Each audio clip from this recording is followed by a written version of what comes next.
Voilà 25 choses que j'aurais aimé apprendre plus vite, que j'aurais aimé que l'on me dise. Certaines choses vont te paraître bateau, je le conçois, mais ici je vais te parler de ma perspective, de mon expérience. En numéro 1, tu n'es pas en retard, tu n'es pas en avance, tu es juste là où tu dois être. Je m'explique. J'ai une anecdote personnelle, j'ai beaucoup de connaissances, beaucoup d'amis autour de moi qui aujourd'hui se marient déjà, sont en couple depuis des années, ont leur premier bébé, qui achètent leur maison, bref, qui s'installent très rapidement, je dirais, dans la vie. Et puis, moi, à côté de ça, tu vois, je suis encore célibataire. Je suis diplômé d'un master, mais je suis en reconversion. Je suis hébergé chez ma mère. Je plaque tout pour vivre d'Internet et construire ma propre entreprise. Et tu vois, tout ça, ce sont deux trajectoires complètement différentes. Mais ce parcours-là, tu vois, il dépend beaucoup des expériences que tu vas avoir au cours de ta vie. Ce sont des trajectoires. Si tu es là où tu es maintenant, c'est qu'à un moment donné, les choses, ton environnement, les contraintes que tu as dû avoir, les choix que tu as fait, t'ont mené à cet instant. Mais il n'est pas trop tard. En numéro 2, il faut que tu saches que personne ne viendra te sauver. Il faut que tu réalises que si tu ne fais rien pour te bouger toi-même, rien ne va se passer. C'est pas comme si du jour au lendemain, sans rien faire, tu vas gagner un chèque, tu vas avoir des revenus récurrents. Bref, c'est pas comme ça que ta vie, elle va changer. C'est peut-être criant de stupidité, mais c'est à la fois tellement vrai. C'est tellement vrai que tu te dois d'être en mouvement, tu te dois de passer à l'action si tu veux réussir à changer, si tu veux créer du mouvement. C'est pas que tu dois te mettre la pression tous les jours pour réussir et changer. Et le mouvement, tu vois, il se crée en faisant de petites actions quotidiennes. Voilà, jour après jour, tu avances vers tes objectifs. En numéro 3, sache que se tromper, c'est apprendre. À l'école, j'ai toujours été timide. J'ai toujours été le garçon un peu timoré qui refusait, tu vois, de prendre la parole en public, de lire un livre. Je me souviens, tu vois, vraiment détester ce moment-là de lecture où la professeure t'interroge pour lire un passage à voix haute devant toute la classe, et très souvent je me mettais à bégayer, j'avais cette boule en bas du ventre, je commençais à avoir la voix qui tremblait, à avoir des sueurs froides, bref, j'arrivais même plus à respirer parce que j'essayais tellement de feindre le fait d'être à l'aise, tu vois, de parler, je parlais, et à un moment j'avais juste plus d'air, j'étais obligé de... Et je redoutais, tu vois, ce moment-là d'expiration parce que ça signifiait, ça montrait que je n'étais pas à l'aise. Et pourtant aujourd'hui, j'arrive à me considérer comme quelqu'un d'éloquent qui arrive à exprimer ses idées de manière plutôt claire, de manière explicite, avec un bon français. Et ça fait écho à cette expression, c'est en forgeant que l'on devient forgeron, et je crois dur comme fer à cette expression. On a beau être le plus mauvais de tous dans un domaine, si tu te mets jour après jour à essayer de t'améliorer, à essayer de progresser, tu vas finir par développer une certaine compétence jusqu'à devenir même un expert, à dépasser près de 90%, 95% des gens qui travaillent dans le même domaine que toi. En numéro 4, sache que tu peux tout faire, tu peux tout réussir, seulement si tu es capable de passer à l'action, c'est ce que je viens de te dire plus tôt, de produire un résultat, de l'analyser et de le corriger. Si tu as compris tout ça, il te suffit alors de réinjecter tous tes résultats dans la machine. En fait, tu produis, donc tu passes à l'action, tu analyses le résultat et tu corriges ce qui n'a pas été. Et tu continues comme ça indéfiniment, jour après jour. Je produis, j'analyse, je corrige. Je produis, j'analyse, je corrige. Et à force de faire ça, tu vas forcément développer cette compétence. Je ne connais vraiment personne qui a réussi à avoir du succès du jour au lendemain. Tu n'as qu'à regarder les plus grandes personnes qui ont du succès. Là, je vais le prendre avec YouTube parce que c'est beaucoup plus facile. Les chaînes qui ont le plus d'abonnés, qui ont le plus de succès, ce sont des chaînes qui sont là depuis des années et des années. Il y a des personnes qui sont là sur YouTube depuis plus de 10 ans et ces personnes-là n'ont pas lâché le morceau. En numéro 5, il faut que tu saches que la peur du regard des autres, c'est juste une peur qui est normale. C'est quelque chose d'humain, on a peur de se rendre vulnérable, on a peur d'être jugé par les gens, par notre entourage, par nos proches, par les étrangers. C'est une peur qui est aussi finalement irrationnelle. L'homme, tu vois, c'est quelqu'un qui est égocentrique, qui est narcissique, c'est un animal égocentrique, et donc chacun, si tu veux, a ses propres soucis. Le bouton que tu as sur la joue, sur la lèvre, les soucis que tu as dans ta vie, tu les as seulement toi dans ta tête. Il n'y a que toi qui as conscience de ces problèmes-là. Et donc, si chacun, tu vois, a des problèmes, et c'est le cas, tout le monde pense à ses propres problèmes. Et toi, lorsque tu te dis « Oula, ma mèche de cheveux, elle est pas bien mise, je suis mal habillé, j'ai une tache, ou je me suis ridiculisé », eh ben c'est irrationnel un peu comme peur parce que la majeure partie des gens, même je dirais 90% des gens, vont oublier aussitôt ce qui s'est passé et elles vont revenir à leurs problèmes. Est-ce que tu te souviens de la dernière personne que tu as vue se ramasser, ou peut-être il y a 10 ans dans le collège, des personnes qui ont trébuché? Je ne pense pas, tu vois. Moi-même, j'en ai vu, je pense, des conneries, j'en ai vu des gens se ridiculiser et je ne me souviens pas de ces passages-là. Ce sont des moments qui les ont peut-être, eux, marqués personnellement, mais moi, ça m'importe peu. Sur le moment, c'était peut-être drôle, mais je me suis vite recentré sur mes problèmes, sur mes objectifs. Et ben, je pense que c'est la même chose pour tout le monde. On a tous nos problèmes du quotidien et ces problèmes-là, parce que l'on est égocentrique, sont plus importants que ce qui se passe dans la vie des autres. En numéro 6, 25 ans, en tout cas à la vingtaine, c'est un âge où tu commences à perdre du confort pour la première fois de ta vie.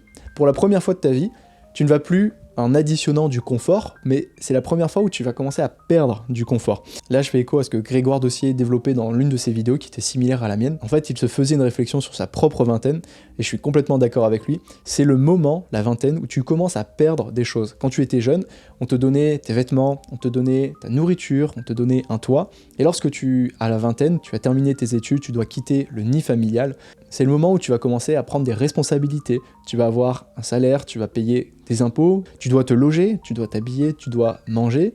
Tu n'as plus d'amour inconditionnel de tes parents puisque tu t'es éloigné, donc tu dois toi-même te trouver une copine. Bref, c'est un processus qui peut être désagréable et c'est la première fois où tu dois apprendre toi-même à te forger un caractère, à te construire une identité. Bref, c'est à toi d'acquérir, d'additionner, de faire en sorte que ta vie devienne meilleure. En numéro 7, la vingtaine, c'est également un âge où tu commences à perdre des relations car tu ne les entretiens plus. Alors ça peut arriver déjà un peu plus tôt et même plus tard, mais ça arrive également parce que tu as moins de temps à consacrer à tes amis, moins de temps parce que tu les vois moins souvent. Quand tu es au collège, quand tu es au lycée, quand tu es à la fac, c'est beaucoup plus facile parce que vous avez un lieu de rendez-vous jour après jour, et c'est beaucoup moins vrai quand tu rentres dans la vie active. Tu as aussi beaucoup moins de temps parce que tu prends moins le temps à cause de ta famille, à cause d'un boulot, à cause de tes loisirs, et si tu veux entretenir ces relations, c'est un choix que tu dois faire. Ce sont des efforts que tu dois mettre en œuvre. Entretenir une relation, c'est faire des efforts. Ça ne se fait pas tout seul. C'est toi qui dois à un moment allouer du temps, prendre des nouvelles de tes proches, prendre des nouvelles de tes amis, leur proposer de boire un verre, leur proposer de sortir, de faire une séance de sport, une activité, bref, quelque chose que vous partagez ensemble.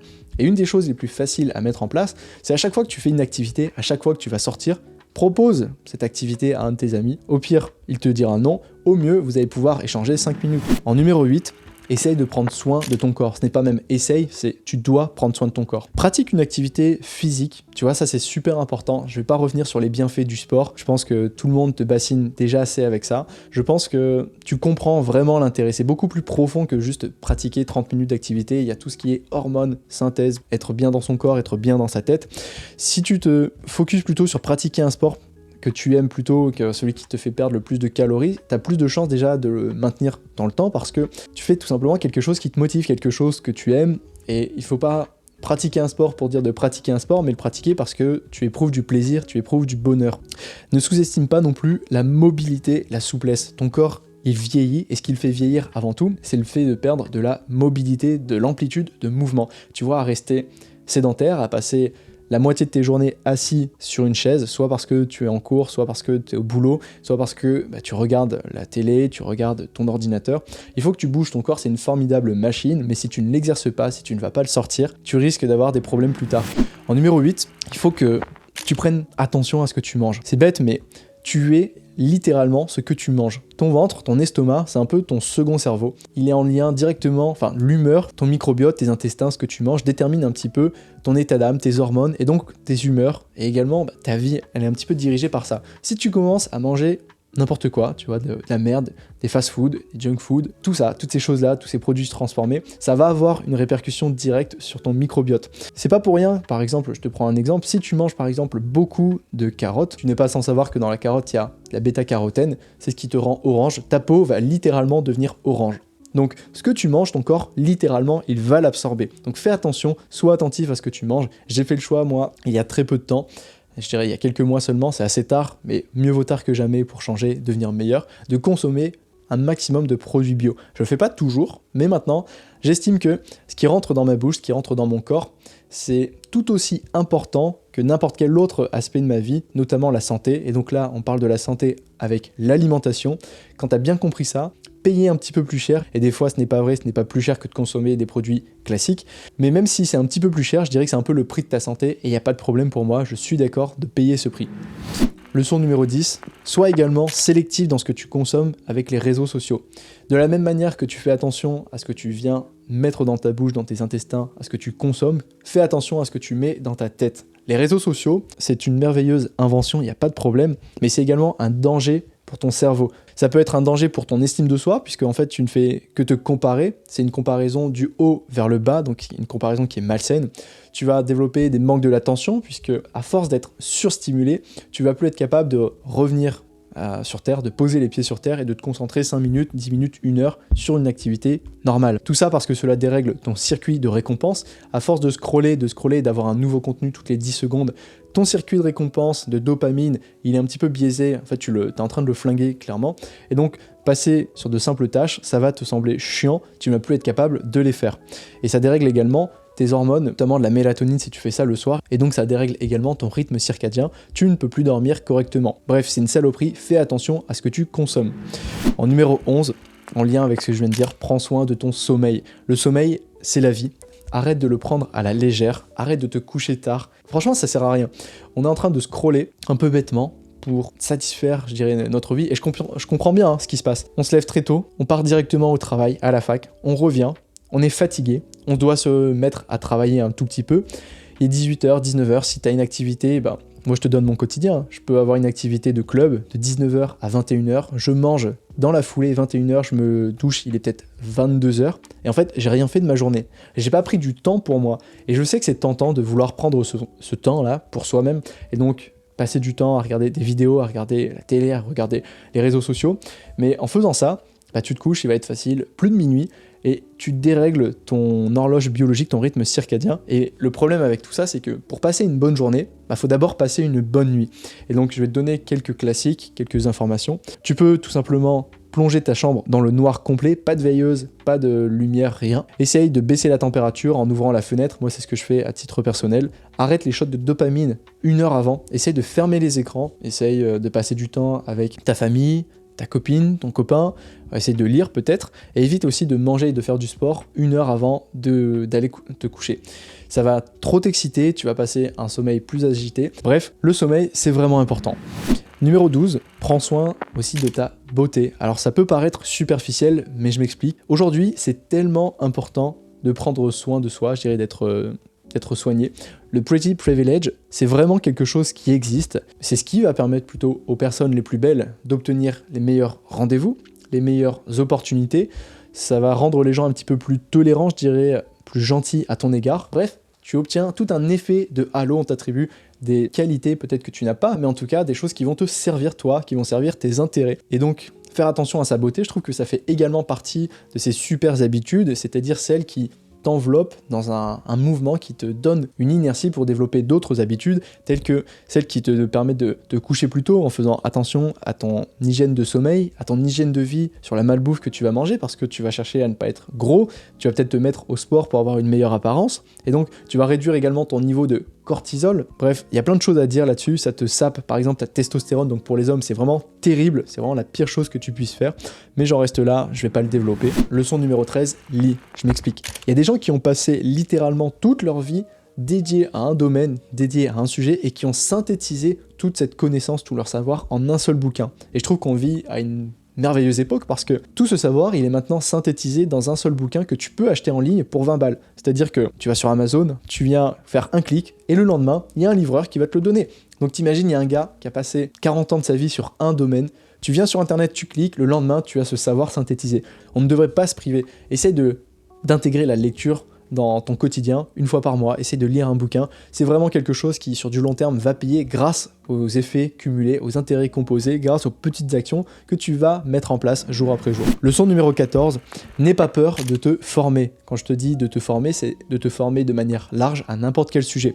Moi, je te parle de ma propre expérience. Je l'ai moi-même expérimenté, j'ai gagné beaucoup de temps, tu vois, à essayer de me former en apprenant de l'expérience des autres. Donc ça veut dire que j'ai payé une formation pour apprendre de l'expérience, c'est un peu comme le bouquin, sauf que là, au lieu d'avoir un papier, on avait des vidéos, des PDF, et donc j'ai réussi moi-même à gagner, tu sais, de l'argent, parce que il faut imaginer que ton temps, il est très précieux, ton temps, il a une valeur qui est presque inquantifiable. Si je te disais que je te donnais 10 millions d'euros, même 1 milliard d'euros aujourd'hui, maintenant, ce soir, tout de suite, mais que demain tu ne te réveillerais pas, parce que tu vas mourir, il n'y a personne qui accepterait ce deal, quasiment personne. Ça veut bien dire que la valeur de ta vie, que tu lui accordes, en tout cas à tes yeux, elle est supérieure à ce prix. Alors, gagner du temps, le temps, comme on dit, c'est de l'argent, mais c'est on ne peut plus vrai.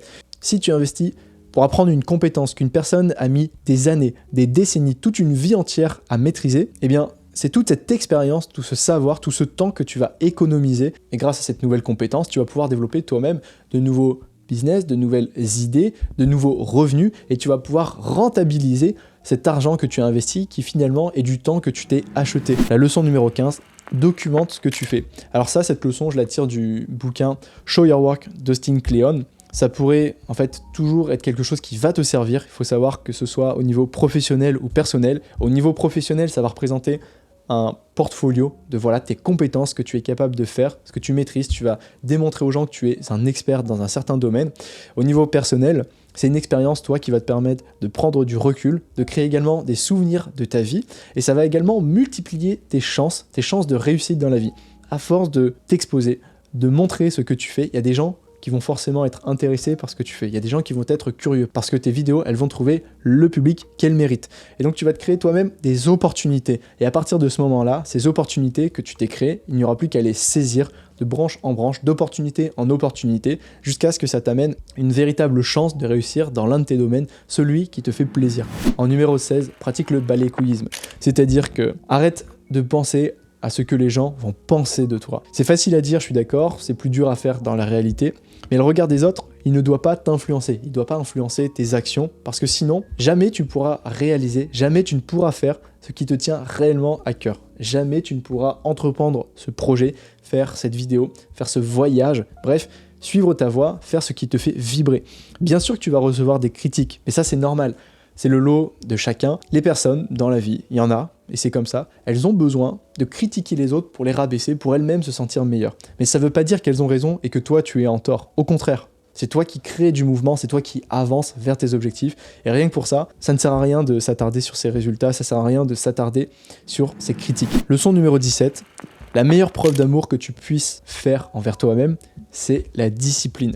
La discipline, c'est littéralement un cadeau que tu te fais à toi-même, un cadeau, une preuve d'amour envers toi-même pour ton toi du futur. Tout ce que tu rêves en fait d'atteindre est littéralement à ta portée, à la seule condition de mettre en place les actions pour atteindre cet objectif. Des actions quotidiennes, des actions répétées, mais surtout sans s'arrêter. Tu as certainement déjà une vision de ton futur en tête, d'un idéal que tu aimerais atteindre, et en te posant les questions de qu'est-ce que ferait ce moi du futur actuellement, qu'est-ce qu'il aurait fait pour atteindre ses objectifs, eh bien ça te donne déjà des pistes vers les actions à mettre en place pour atteindre cet objectif, et c'est ce qui te permettra petit à petit de tendre, de toucher du doigt cet idéal et même d'incarner cet idéal. Leçon numéro 18, n'attends pas demain pour commencer également ton éducation financière. Alors je vais te donner un fait qui est réel, mais c'est à partir plus ou moins de 30 ans. 30 ans, c'est l'âge moyen à partir duquel les hommes, les gens en France s'intéressent à la bourse. Et ça pose problème parce que lorsqu'on débute à 30 ans, on a déjà perdu pas mal de temps et donc d'argent parce que l'on n'a pas pu profiter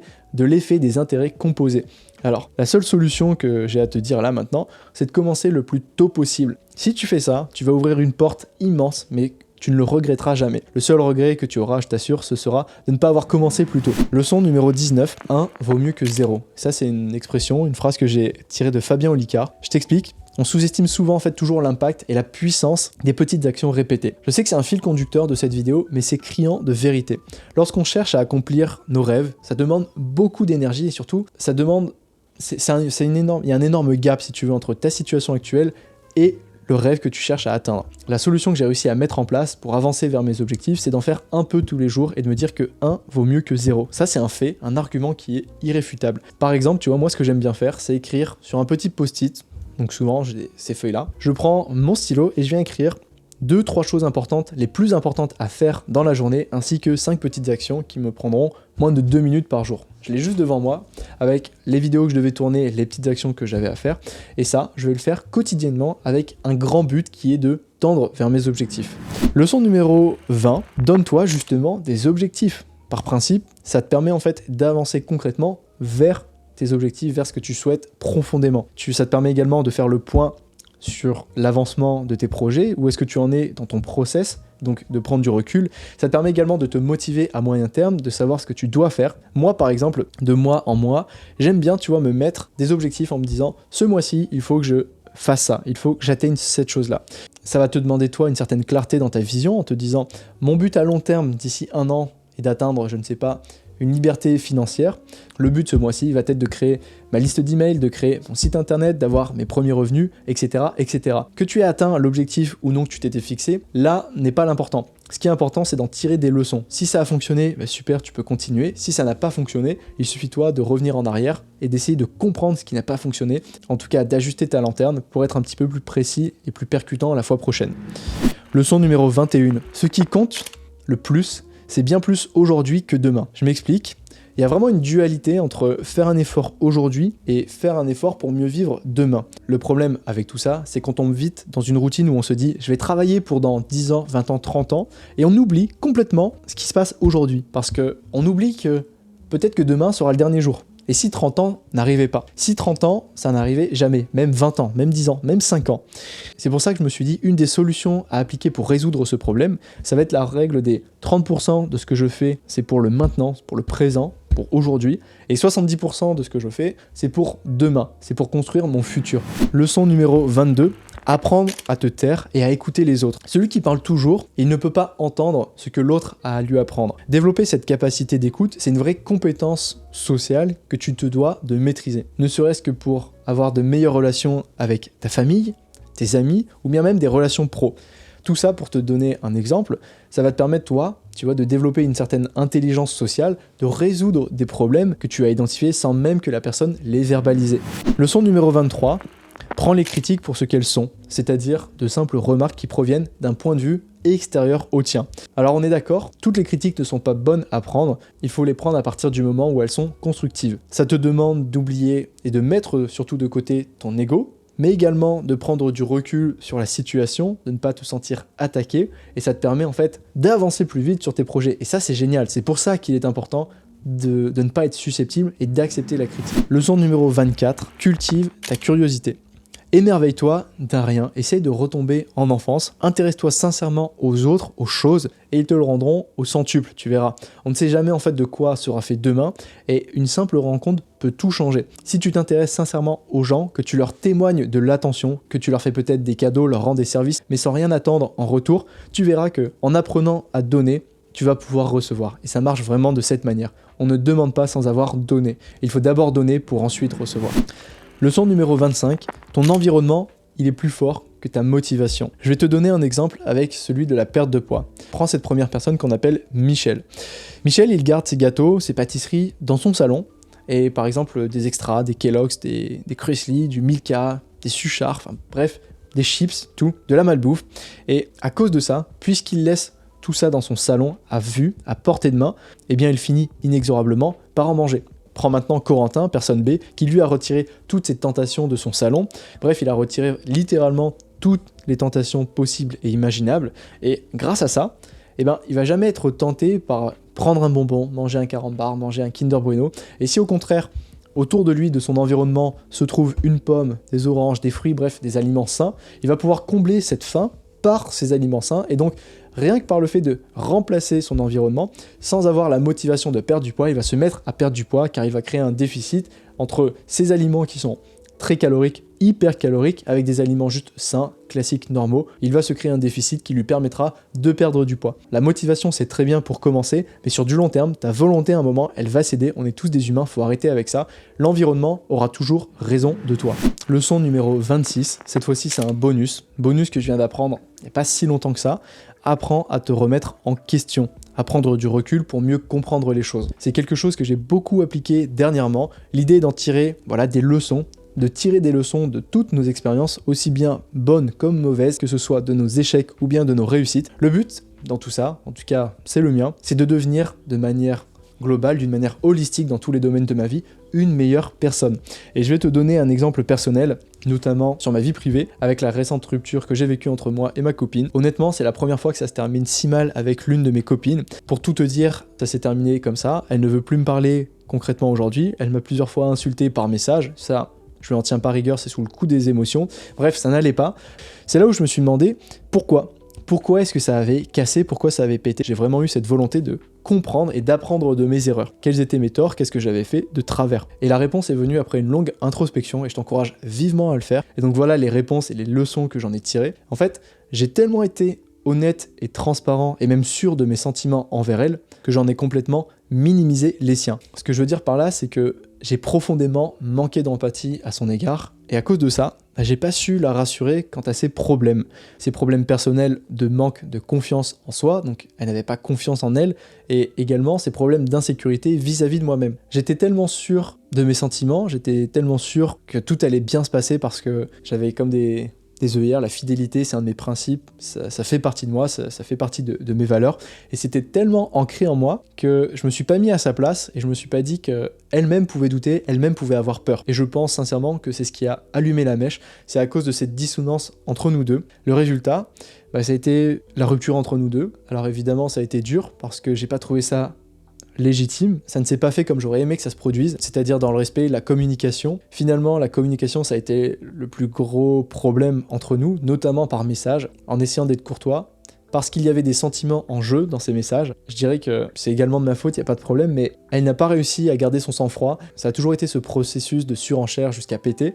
Et au bout d'un moment, bien que je sois maître de mes émotions, moi-même j'en ai eu marre, surtout à cause des insultes et du manque de respect. Et peut-être que j'aurais pas dû réagir comme ça, je sais pas exactement. Mais j'ai été ferme moi-même, je m'étais dit que je pouvais pas laisser passer ça, pas encore une fois. Et c'est pour ça, peut-être à tort, et certainement à tort, que je vais rentrer dedans. J'ai été condescendant, c'est vrai, je lui ai manqué peut-être un peu de respect en étant condescendant. J'ai essayé de rester cordial, d'en rester au fait. Après on est tous humains, voilà. Mais je pense avoir fait les choses correctement. Il faut savoir faire la part des choses entre une personne et le comportement. On est quand même passé de l'amour à la haine, et c'est quand même curieux comme sentiment, être capable en si peu de temps d'adorer quelqu'un, puis de le détester. Moi, c'est quelque chose que j'ai toujours eu du mal à comprendre. Je peux juste comprendre qu'on ne partage plus les mêmes choses, que l'on prenne chacun une route différente, mais c'est pas pour autant que je vais blâmer la personne, ou bien que je vais essayer de couper les ponts. En tout cas, voilà ce que j'ai appris de cette relation, voilà les efforts qu'il faut faire. Moi, j'ai préféré saisir cette rupture et de le voir comme une opportunité de devenir meilleur, une occasion pour devenir un meilleur futur petit ami, et donc d'être un meilleur homme, une meilleure personne de manière générale. Et à toi qui regardes cette vidéo, si tu es dans ta vingtaine, ou si tu es encore plus jeune, ou même si tu es un peu plus vieux, sache que toutes ces leçons, tu peux toi-même d'ores et déjà les appliquer. Ce retour d'expérience que j'aurais bien aimé l'avoir, j'aurais bien aimé qu'on me le donne, j'aurais bien aimé avoir cette discussion avec mon futur moi, lorsque j'avais 17 ans, 18 ans, peut-être même plutôt 15 ans, parce que on en apprend des choses, et de la même manière qu'on peut apprendre des bouquins, de la même manière qu'on peut apprendre des formations, je pense qu'on peut apprendre de l'expérience de quelqu'un pour le peu qu'on s'intéresse à lui, pour le peu que l'on développe de l'empathie, parce qu'on a toujours quelque chose à apprendre de quelqu'un. C'est pour ça qu'il faut toujours être respectueux avec les autres, il faut toujours essayer de comprendre le point de vue des autres, essayer de se mettre à leur place. C'est tout aussi important que comprendre ses propres raisons, d'avoir son pourquoi. Et avec ces 26 leçons que je viens de te donner, je pense que j'aurais été plutôt bien armé sur le début de ma vie, sur le début de ma vingtaine, en commençant avec ces leçons en tête. Qui sait, peut-être que dans 10 ans, je ferai encore des vidéos sur cette chaîne. Je pourrais peut-être faire d'ici ce temps-là 35 leçons, 10 nouvelles leçons que j'ai apprises au cours de mes 35 premières années. Et c'est comme ça qu'on construit, qu'on avance dans la vie vers ses projets, et qu'on devient quelqu'un de meilleur, voilà, qu'on vit. Je pense qu'on a tous cette idée en tête. L'idée de la vie, c'est quand même de la vivre, c'est pas juste de travailler, c'est de vivre des expériences, faire ce qui nous fait vibrer, vivre des émotions, des sensations, essayer d'être épanoui également.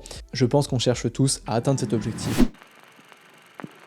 En tout cas, je te remercie pour ton temps précieux que tu as su m'accorder. Cette vidéo est certainement déjà très très longue, plus d'une demi-heure certainement. Je te dis à la prochaine, porte-toi bien et prends soin de toi. Profite de ta vingtaine.